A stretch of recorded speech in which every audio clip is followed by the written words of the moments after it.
सांगा ना. या ठिकाणी आज आम्ही सर्व दर्यापूर अंजनगाव तालुक्याच्या वतीने विद्युत मंडळाला आम्ही निवेदन देण्यासाठी या ठिकाणी आलो होतो.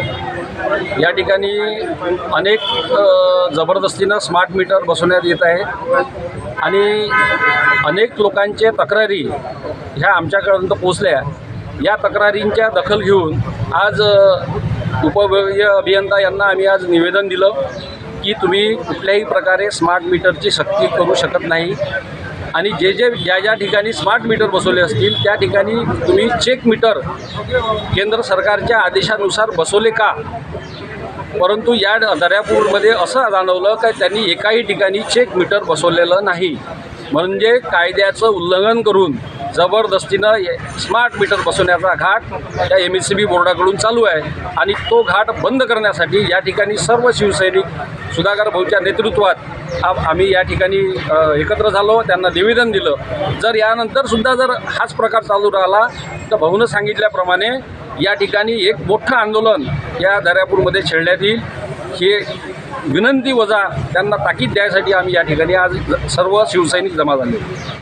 आता 2 दिवसापूर्वीच त्यांनी एका विधवा महिलेच्या घरचं मीटर काढलं. ते बाई मीटर काढू देत नव्हती म्हणून त्यांची लाईन कापून टाकली. त्यांचा फोन आला तर बच्चूभाऊ घरीच होते आपले बसलेले, जिल्हाध्यक्षसुद्धा घरी होते बसलेले.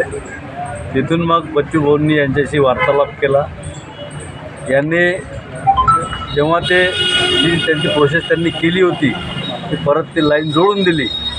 आता मला सांगा, बच्चूभाऊंनी फोन केला किंवा आम्ही त्यांच्यासोबत संवाद साधला म्हणून ती लाईन त्यांनी परत जोडून दिली. मग सर्वसामान्य माणसांनी कुठं जायचं? त्यांच्यासोबत जर असा अन्याय करत असतील तर हे व्यवस्थित चांगलं नाही. आणि स्मार्ट मीटरची जे तुम्ही सक्ती करत आहे, सक्ती करता येत नाही, ते इच्छुक आहे. त्यांची जर मानसिकता असेल तर स्मार्ट मीटर लावायची तर ते लावू शकतात, अन्यथा ते तुम्हाला मनाई करू शकतात. हे यांना अजूनही कळलेलं नाही. आणि स्मार्ट मीटर ते खरोखर फास्ट आहे. तुम्हाला जर 3,000 रुपये बिल येत असेल, स्मार्ट मीटर लावल्यानंतर तुम्हाला 3,500 रुपये बिल येणेच आहे. तर अशामधून तुम्ही जर लोकांची लूट करत असाल, म्हणजे कंपनी जर लोकांची लूट करत असेल तर त्याच्या विरुद्ध आवाज आम्हाला उठवावा लागेल. आणि याच्यापेक्षाही मोठं आंदोलन यांनी जर ऐकलं नाही तर याच्यापेक्षाही मोठं आंदोलन शिवसेनेच्या स्टाईलनं आम्ही करू.